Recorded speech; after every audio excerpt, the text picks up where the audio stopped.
লিল আলামিন। আপনার আমার নবী কেমন রহমত, কেমন দয়ালু।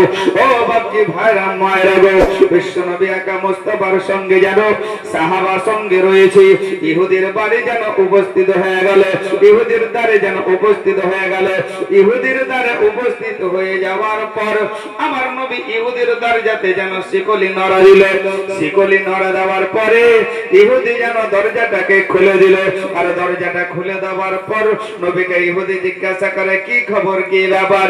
বিশ্ব নবী বলে, ও গো ইহুদি, একটা বাচ্চা ছেলের হাতে কালকে তুমি নিমন্ত্রণ পত্র পাঠিয়েছো, তুমি নিমন্ত্রণের কাগজ পাঠিয়েছিলে, নিমন্ত্রণ তুমি একটা চিরকুট দিয়েছিলে, নিমন্ত্রণ দিয়েছিল, তাই আমি তোমার দ্বারে এসে উপস্থিত। ও বাপজি ভাইরা গো, বিশ্বনবী যেমন এই কথা বললেন, সঙ্গে সঙ্গে ওই ইহুদি আমার নবীকে যেন অপদস্থ অপমান করতে শুরু করে দিল। নবীকে যেন অপদস্থ করে, অমান্য করে, নবীকে যেন সুবহানাল্লাহ খারাপ যেন কথা বলে। এ বাপজি ভাইরা, নবীর সঙ্গে যে সাহাবী রয়েছে, আপনার আমার মতো ওনাদের ঈমান নয়, ওনারা যেন সুবহানাল্লাহ নবীকে নিমন্ত্রণ করার সত্ত্বেও যেন অপদস্থ করে। এর কারণে সাহাবা বর্গরা যেন থরথর করে যেন রাগে যেন কাঁপতে রয়েছে। বিশ্বনবী একা মুস্তাফাকে ওই ইহুদি এত যেন অপদস্থ করলো, এত যেন অপমান করলো। সাহাবা বর্গরা বলেন, ইয়া রাসূলুল্লাহ, ইয়া হাবিবাল্লাহ, নবী গো, আপনার পদধূলিতে আমার মা বাপ কুরবান হয়ে, নবী গো, এই ইহুদি আপনাকে নিমন্ত্রণ দেওয়ার সত্ত্বেও ওই ইহুদি আপনাকে অপদস্থ করে, অপমান করে। ইয়া রাসূলুল্লাহ, নবী আপনি অর্ডার দেন, আপনি পারমিশন যদি দেন গো নবী, এই ইহুদিকে দুনিয়া থেকে বিদায় করে দেব। ও বাপজিরা আমার, আল্লাহ কোরআন পাকের মধ্যে ঘোষণা করেন, ওমা আরসালনাকা ইল্লা রাহমাতাল লিল আলামিন। ও বাপজি ভাইরা আমার, মায়েরা গো, বিশ্বনবী একা মুস্তাফাকে সাহাবায়ে রাসূল আমার বলেন, বলে হুজুর গো, আপনি অর্ডার দেন, হুকুম দেন গো নবী, আপনি যদি অর্ডার হুকুম দেন, পারমিশন দেন গো নবী, এই ইহুদিকে দুনিয়া থেকে বিদায় করে দেব, দুনিয়া থেকে যেন আমি বিদায় করে দেব। বিশ্বনবী বলে, ওগো আমার সাহাবী, ওই ইহুদি আমাকে অপদস্থ করেছে, ইহুদি আমাকে অপমান করেছে। আর এই অপমানের যদি তুমি প্রতিশোধ নিতে চাও, আমাকে অপদস্থ অপমান করেছে, এর যদি তুমি প্রতিশোধ নিতে চাও, ওগো আমার সাহাবী, আমার আল্লাহ কোরআন পাকে আমাকে বলেছে, ওমা আরসালনাকা ইল্লা রাহমাতাল লিল আলামিন, আমার আল্লাহ দুনিয়াতে আমাকে রহমত স্বরূপ করে প্রেরণ করেছে। ওগো আমার সাহাবী, ওই ইহুদি আমাকে অপদস্থ করেছে, নিমন্ত্রণ করার সত্ত্বেও অপদস্থ করেছে। এর কারণে তুমি প্রতিশোধ নিতে চাও, তুমি বদলা নিতে চাও, কিন্তু ওগো আমার সাহাবী, তুমি যদি এর প্রতিশোধ নাও, তাহলে আমি রহমত নামে কলঙ্ক হয়ে যাব। ও বাপজি ভাইরা, বিশ্বনবী একা মুস্তাফা সাহাবীকে সঙ্গে করে নিয়ে আবার চলে এলেন মসজিদে নববীতে বসে আছেন, সাহাবা বর্গকে নিয়ে সুবহানাল্লাহ আলোচনা করেছেন। ও বাপজি ভাইরা গো, আমার বিশ্বনবী একা মুস্তাফার সাহাবাদের আদর্শ এমন ছিল।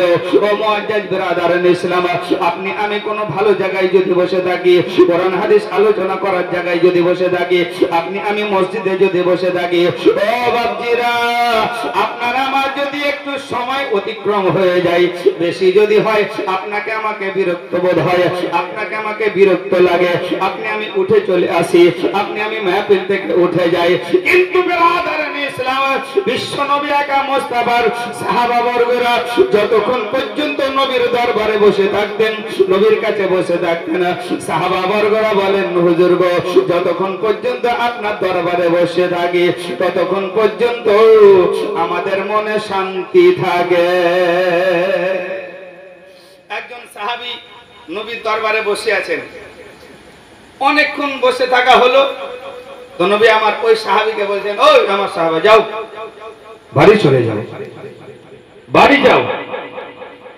সাহাবী রাসূল কান্না করতে শুরু করে দিলেন। নবী বলছেন, ও আমার সাহাবী, কি হলো তোমার? বিবি বাচ্চার কথা মনে পড়েছে নাকি? কি কারণে তুমি কান্না করো? সাহাবী রাসূল নবীকে বলছেন, হুজুর আপনি আমাকে বাড়ি যেতে বললেন, এরই জন্য আমি কান্না করছি।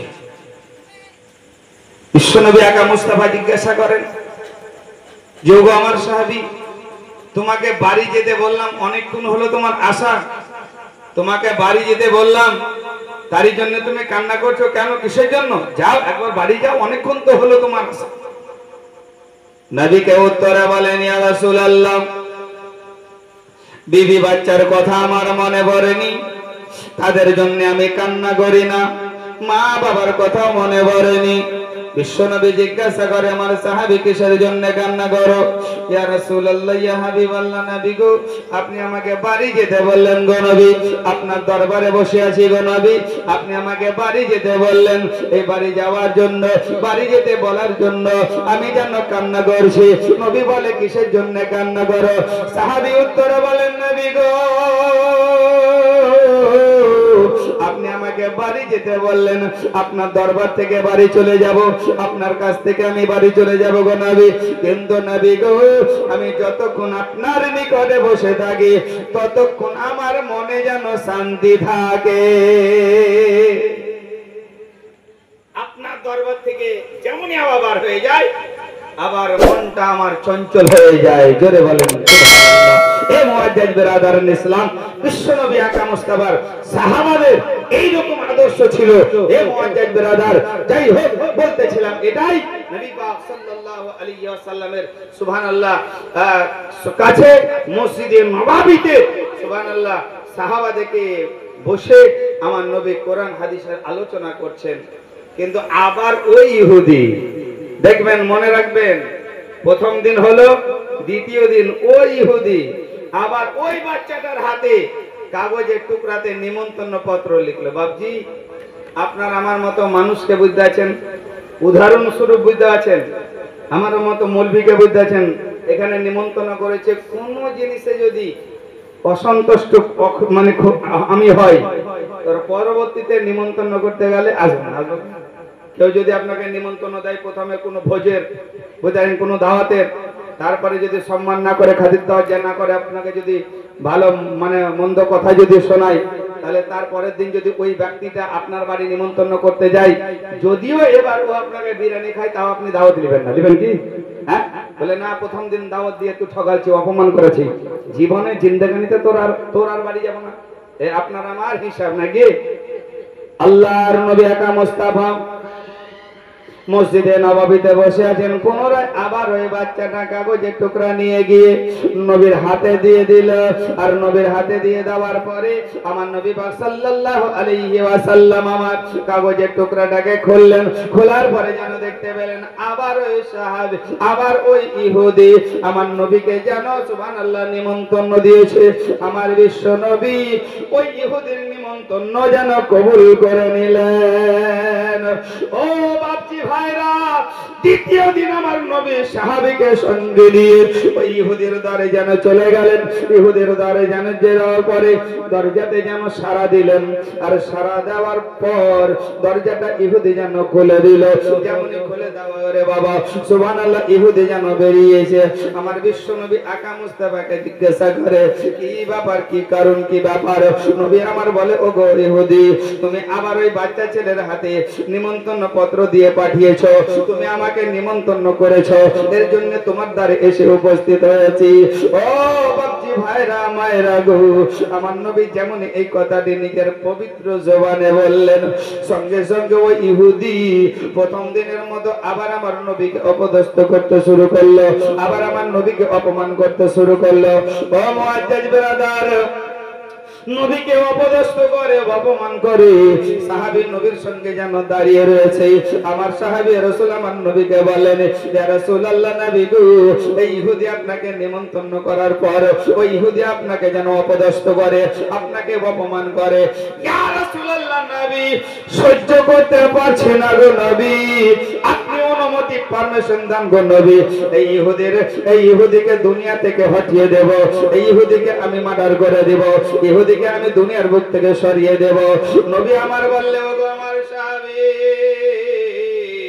ইহুদির দ্বারে আসার পর ইহুদি আমাকে অপদস্থ করেছে, ইহুদি আমাকে অপমান করেছে। এর যদি তুমি প্রতিশোধ নিতে চাও, আমি যে আল্লাহ আমাকে রহমত করে প্রেরণ করেছে, এই রহমত নামে আমার দাগ লেগে যাবে।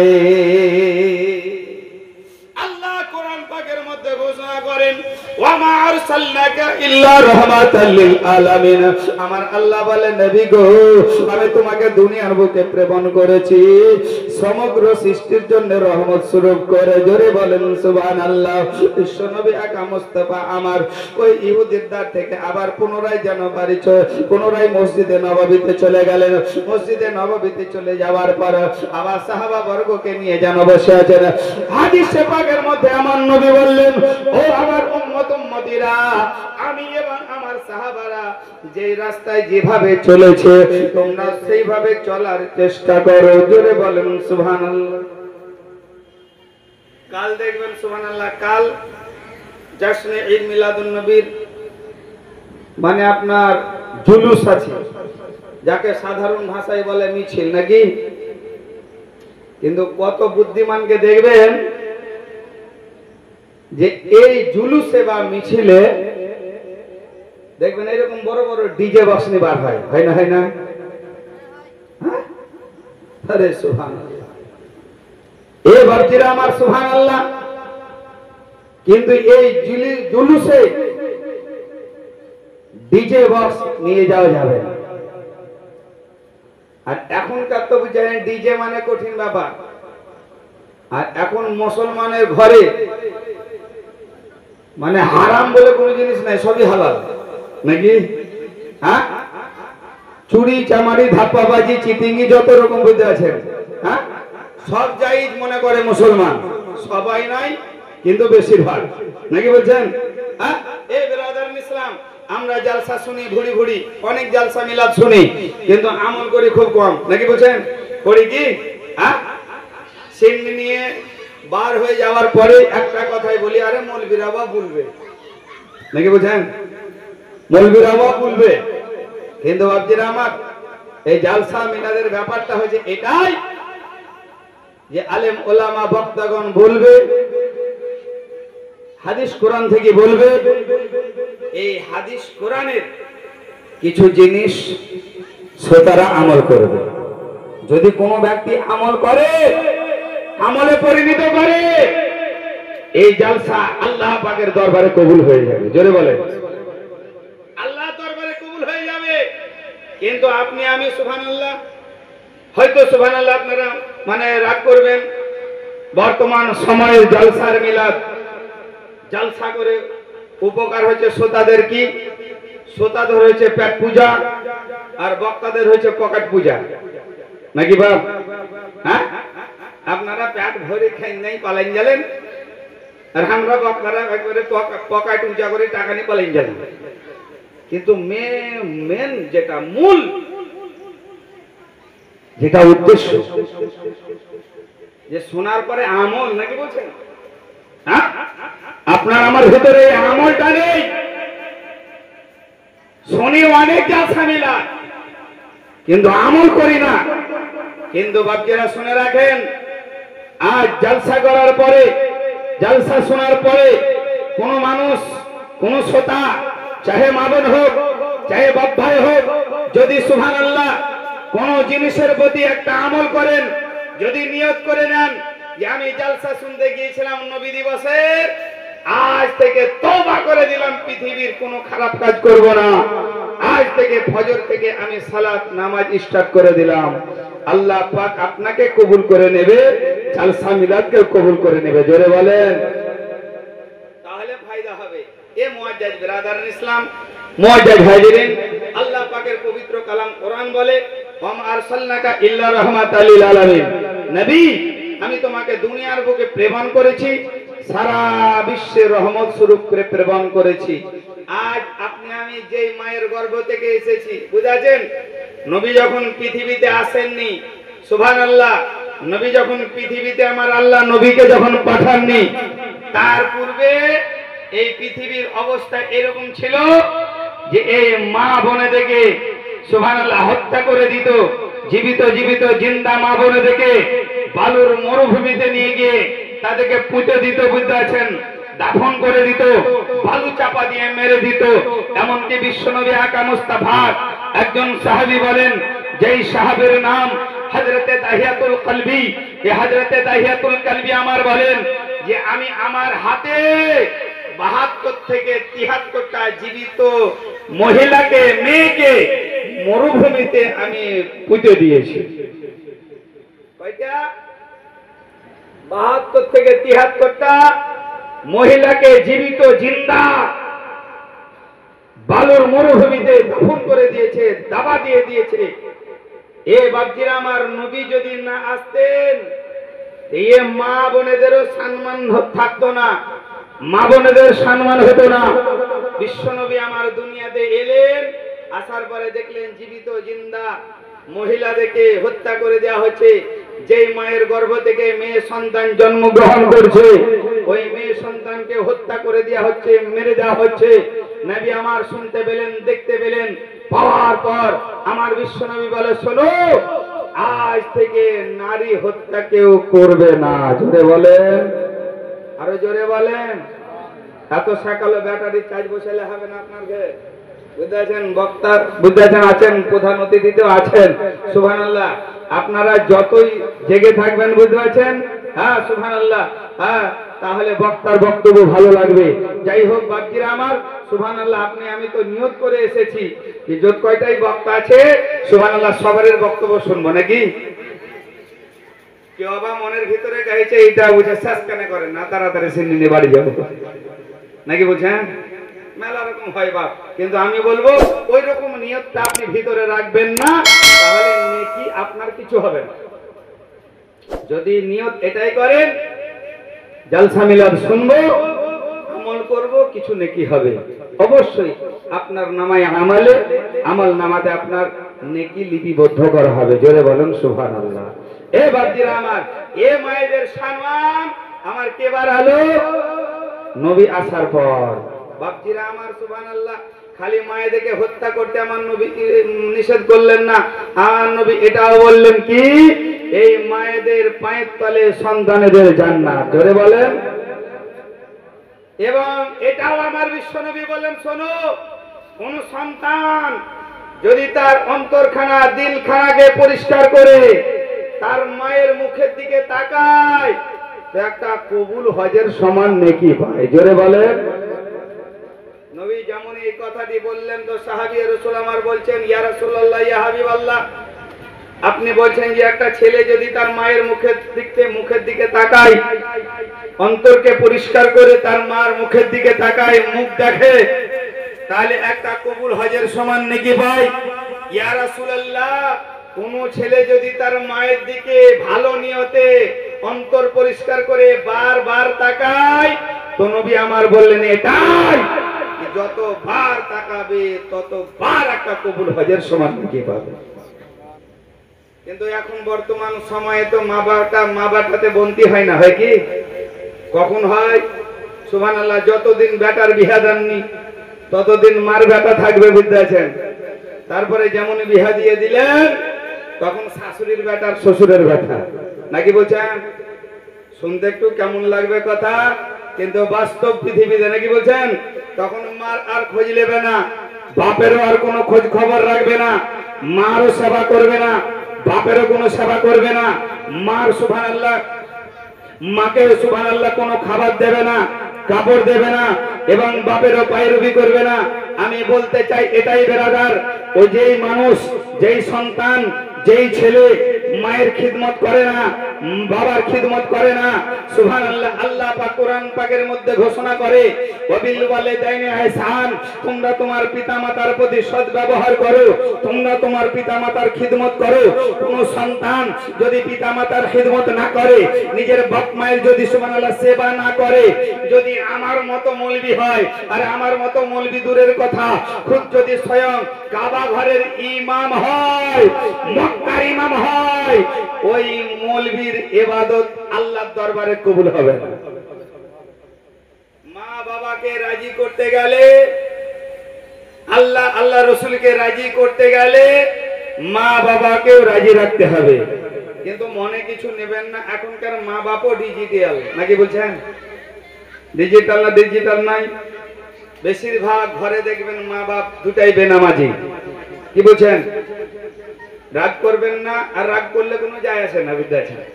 করেন গা, বুঝতে পারছেন? এ মুআজ্জাজ বেরাদার ইসলাম, কারণ এই মেহফিলে অনেক বেনামাজিও জলসা শুনতে এসছে, নাকি? নামাজ পড়ে না। সুবহানাল্লাহ বেরাদার ইসলাম। তো মুআজ্জাজ হাজিরিন, অনেক বাড়িতেও সুবহানাল্লাহ মা আর বাপ নামাজ পড়ে না, কিন্তু ওগো মা, যদি আপনারা স্বামী স্ত্রী দুটাতেই নামাজি হয়ে যান, সুবহানাল্লাহ, তাহলে আপনাদের দুজনকে আমার মতো সন্তান ফলো করবে। করবে না? করবে না? মা আর বাপকে ছেলেরা ফলো করবে না? করবে না? বেটারা বাপকে ফলো করবে যে বাপ আমার নামাজ পড়ে, বেটিরা মাকে লক্ষ্য করবে যে মা আমার সুবহানাল্লাহ পর্দার ভিতরে থাকে, মা আমার পর্দার ভিতরে থাকে, মা আমার নামাজি, আল্লাহর পরেজগারি বান্দি। এরকম তো খুব কম দেখা যাবে, নাকি? এখন পর্দা লয় গোপাল জর্দা, নাকি বুঝছেন? হ্যাঁ, আর পর্দা আছে? আপনি পুরুষ, আপনি স্বামী, সুবহানাল্লাহ, আপনি যদি বাড়িতে গিয়ে আপনার বাড়িওয়ালিকে বলেন, এই একটু ঠেকে মেকে থাক, মাথায় একটু ঘুমটা টুমটা দিয়ে থাক, তো আপনার ঘুমটা হিলিয়ে দিবে, নাকি বুঝছেন? বলে তুমি কবে থেকে মুলবি হয়ে গেলা? হ্যাঁ, বলবে না? বলবে না? ওগো মা জননী, আপনারা হচ্ছেন সুবহানাল্লাহ জান্নাতি।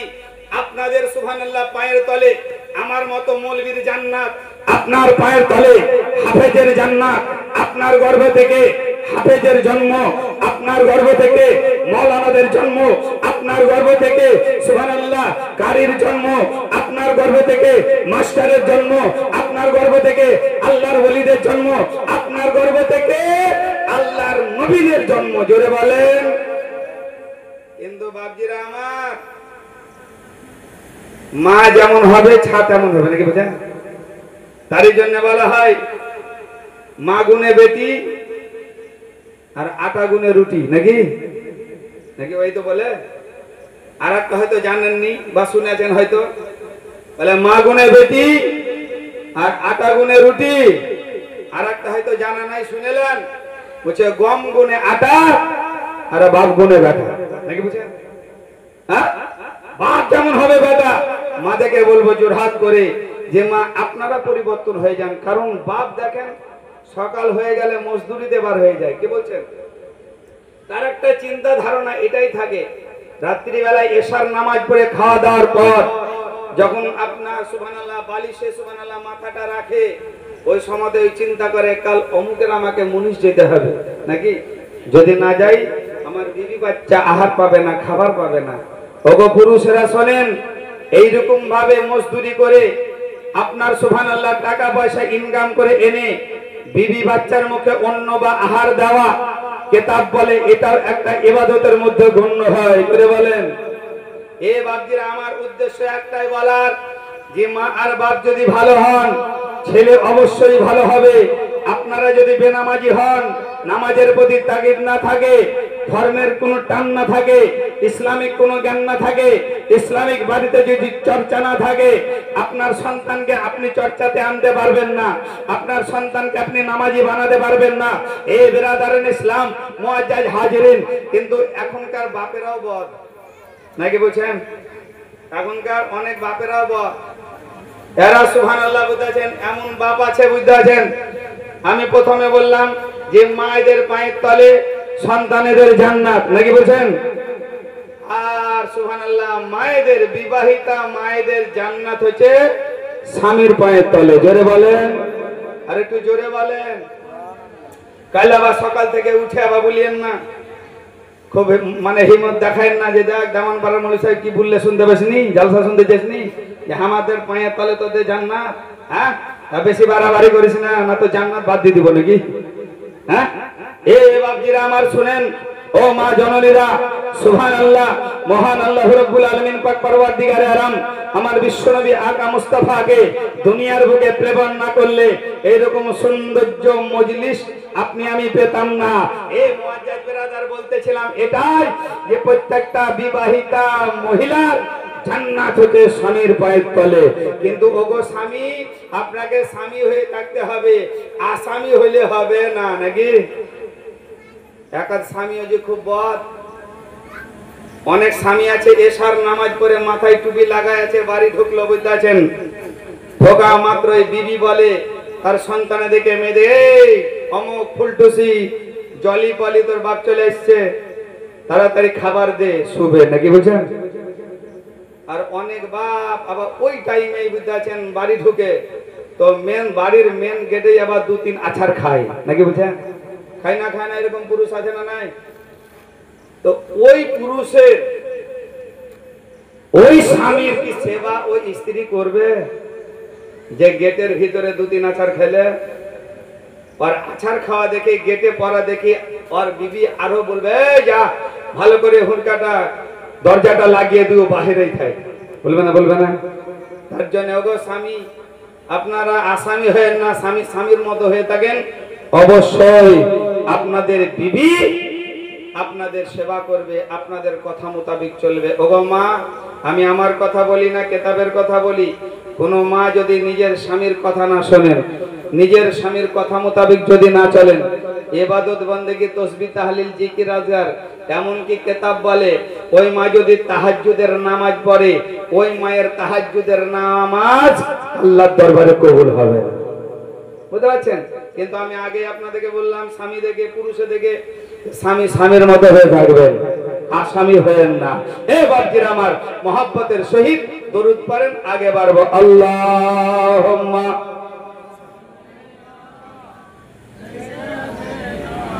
মাওলানা মুহাম্মাদ ওয়া আলা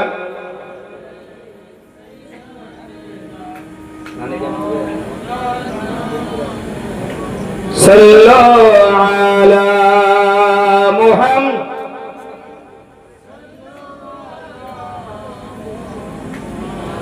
हरदम ज़बान से निकालो,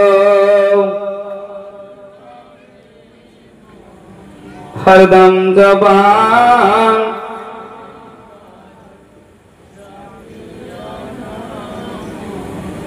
বাবজি ভাইরা মায়েরা গো, বিশ্ব নবী আকা মুস্তাফার কথা বলছিলাম। 2 দিন আমার নবী পাক সাল্লাল্লাহু আলাইহি ওয়াসাল্লাম ইহুদির বাড়ি থেকে অপদস্থ হয়ে ঘুরে গেলেন। সাহাবা বর্গকে বললেন, শোনো শোনো, প্রতিশোধ নেওয়া যাবে না, ওই জায়গাতে যদি আপনি আমি হতাম ছাড়তাম না, নাকি? বাবজি ভাইরা মায়েরা, আমার আল্লাহ কোরআন পাকের মধ্যে লিপিবদ্ধ করেন, নবী আমি তোমাকে দুনিয়ার বুকে প্রেরণ করেছি, সারা বিশ্বের রহমত স্বরূপ করে প্রেরণ করেছি। বিশ্ব নবী আকা মুস্তাফাকে সুবহানাল্লাহ 2 দিন ইহুদি অপদস্থ করে পাঠালো। ওগো বাপজি ভাইরা, আবার 3য় দিন ওই ইহুদি আবার ওই বাচ্চাটার হাত দ্বারাই নিমন্ত্রণ পত্র পাঠালো। মসজিদে নববীতে আমার নবী বসে আছেন, ওই বাচ্চাটা গিয়ে আবার নবীর হাতে নিমন্ত্রণ পত্র দিল। বিশ্ব নবী আকা মুস্তাফা আবার যেন নিমন্ত্রণ কবুল করলেন, সঙ্গে সাহাবী রাসূলকে নিলেন। ওই সাহাবী রাসূলকে নিলেন যিনার নাম হযরত ওমর ফারুক রাদিয়াল্লাহু তাআলা আনহু। জোরে বলেন সুবহানাল্লাহ। এই হযরত ওমর ফারুক রাদিয়াল্লাহু তাআলা আনহু, ইনি নবীর এত রাগী জালালি মেজাজের সাহাবী ছিলেন, বুঝতেছেন? এত রাগী সাহাবী ছিলেন। আপনি বলবেন যে মৌলভী সাহেব কত রাগী?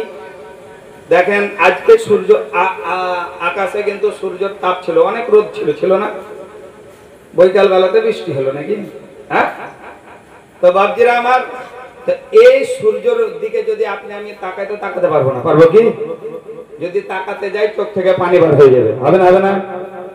অবশ্যই হবে।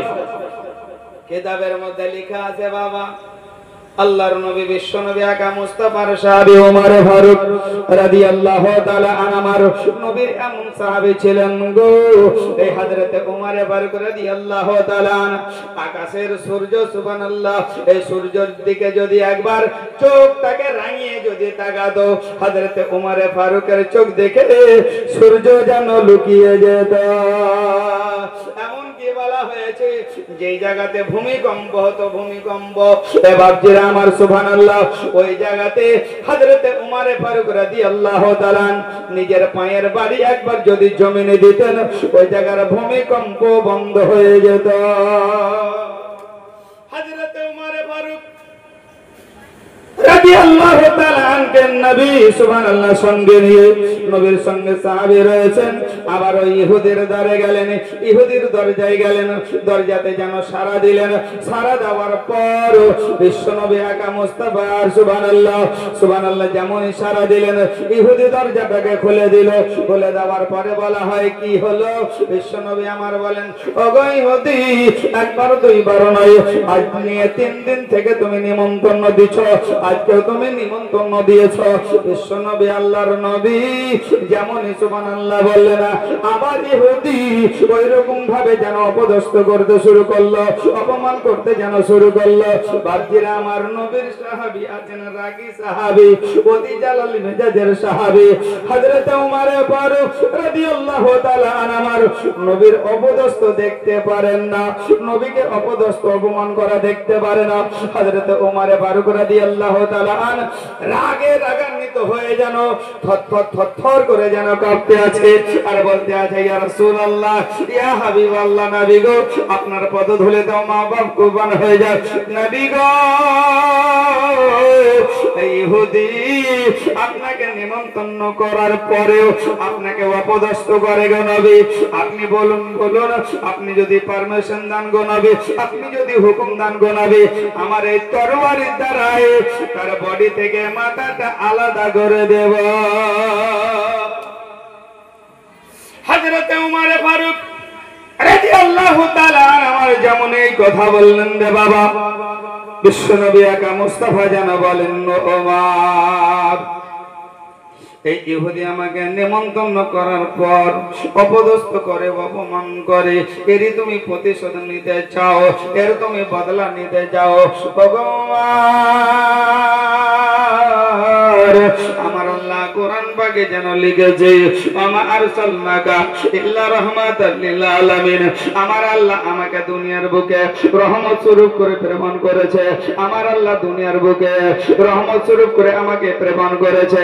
ওমরে ফারুক ইহুদি আমাকে অপদস্থ করেছে, আমি মানে তুমি সহ্য করতে পারছো না, তুমি রাগান্বিত হয়ে থরথর করে যেন কাঁপতে আছো, কিন্তু আমার আল্লাহ আমাকে রহমত নামে যেন ঘোষণা করেছে। ও ওমর যদি তুমি আমাকে অপদস্থ করার প্রতিশোধ নিতে চাও তুমি সারা দুনিয়ায় রহমত নামে বদনাম হয়ে যাবে। বিশ্ব নবী আমার আল্লাহর নবী এই কথাটি যেমনই ওমর ফারুককে বললেন সঙ্গে সঙ্গে ওই ইহুদি বিশ্বনবী আকা মুস্তাফার কদম মোবারকে যেন পড়ে গেল। বলুন সুবহানাল্লাহ। নবী পাক সাল্লাল্লাহু আলাইহি সাল্লামের কদম মোবারকে ইহুদি পড়ে গিয়ে বলেন ইয়া রাসূলুল্লাহ ইয়া হাবিবাল্লাহ নবী গো আপনি আমার বেয়াদবি maaf করবেন, আপনি আমাকে ক্ষমা করবেন গো নবী। বিশ্বনবী আকা মুস্তাফাকে বলেন ইয়া রাসূলুল্লাহ ইয়া হাবিবাল্লাহ নবী গো আজ 3 দিন ধরে আপনাকে আমার দরজা থেকে যেন অপদস্থ অপমান করে বাঁধাচ্ছি, কিন্তু নবী গো আপনাকে অপদস্থ করার জন্য নয়, আপনাকে অপমানিত করার জন্য নয়। ইয়া রাসূলুল্লাহ নবী আমি আপনাকে পরীক্ষা করছিলাম যে আপনি শেষ জামানার শেষ নবী কি নবী না। ও বাপজি ভাইরা নবী পাক সাল্লাল্লাহু আলাইহি ওয়াসাল্লামকে একটা ইহুদি পরীক্ষা করার পরে চিনতে পারলো, কিন্তু আপনি আমি মানব নবীকে চিনতে পারলাম না। পেরেছি? হ্যাঁ নবী নবী করে কিন্তু নামাজ পড়িয়ে না, নাকি বুঝেন? নবী নবী করে কিন্তু পেশাব করে পানি নিয়ে না, নাকি বুঝেন? আবার যারা নামাজ পড়ে তাদেরকে বলে তোরা নামাজ পড়িস তো কি আছে, তোদের থেকে আমাকে ঈমান মজবুত আছে, বলে না বলে না? হ্যাঁ যারা নামাজ পড়ে বেনামাজিরা ওই নামাজিদেরকে বলে যে তোরা নামাজ পড়িস তাতে কি আছে, আমরা নামাজ পড়ি না ঠিক আছে কিন্তু আমাদের ঈমান মজবুত আছে। কিন্তু মোটামুটি জানে না যে ইমানটাকে মজবুত কিসে করতে হয়। ইমানটা মজবুত কিসে করতে হয়? ইমান মজবুত নামাজ রোজা তসবিহ তাহলিল জিকির আজগার ওয়াজ নসিহতেই হয়। জোরে বলে এ বাপজিরা আমার জয় হোক। বিশ্বনবী আকা মুস্তাফার আমরা সবাই আশিক নাকি বলছেন? নবীকে দুনিয়াতে বেশি বেশি করে নবীর প্রতি যিনারা বেশি বেশি করে দরুদ সালাম পড়বেন, দেখেন হাদিসের মধ্যে আছে যে প্রত্যেকটা মুমিনের কবরে আমার নবী কিন্তু উপস্থিত থাকবেন। জয় সুবহানাল্লাহ বলেন। প্রত্যেকটা মুমিনের কবরে আমার নবী হাজির থাকবেন। এটা আমি মাওলানার কথা নয়, আমার বাবারও কথা নয়, হাদিসের কথা। এ বাপজিরা আমার সুবহানাল্লাহ। তাহলে যদি আমি আপনাকে না দেখি আর আপনি যদি আমাকে না দেখেন, নবীকে কি কেউ কোনোদিন দেখেছেন? হ্যাঁ বলেন, দেখেছেন? কিন্তু নবীকে যদি কোনো মানুষ দেখে নেন স্বপ্নে, তো বাস্তবে নবীকে স্বপ্ন যোগে নবীকে দেখে নেবেন। জোরে সুবহানাল্লাহ বলেন। কারণ কিতাবে লেখা আছে যে শয়তান সমস্ত জিনিসের রূপ ধারণ করতে পারে। পারে না? পারে না? সমস্ত জিনিসের রূপ ধারণ করতে পারে, কিন্তু আমার রাসূলুল্লাহর রূপ ধারণ করতে শয়তান পারে না। তো নবীকে আপনার আমার মতো কোন লোক দেখতে পায়নি, পেয়েছে কি? মির্জাপুর অঞ্চলের লোক আছে এরকম জানাশোনা খবর যে নবীকে দেখাছে? হ্যাঁ, দেখতে কি করে পাবে? এ তো নামাজই পড়ে না, পেছাব করে পানি লয় না, জোহর পড়ছে তো আসর পড়ে না, আসর পড়ছে তো মাগরিব পড়ে না, নাকি বুঝেন? একাদ মানুষ আছে বুঝতেছেন, জুম্মা তো দূরের কথা, আর ঈদের আর বকরিদের নামাজও কাজা আছে না, আছে না নাই? হ্যাঁ, তাহলে নবীকে দেখতে পাবে কি করে?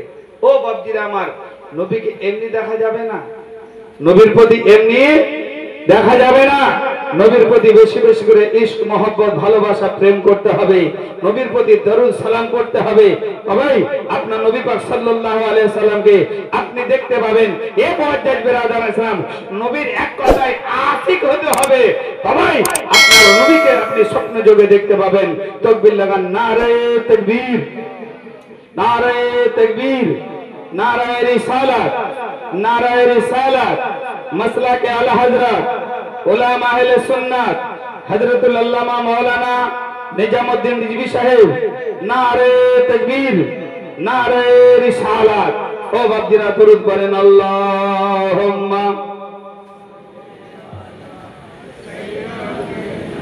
মাওলানা মুহাম্মাদ ওয়া আলা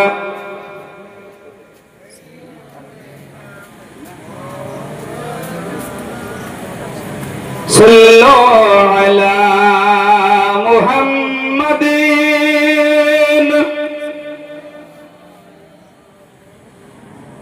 हरदम ज़बान से निकालो।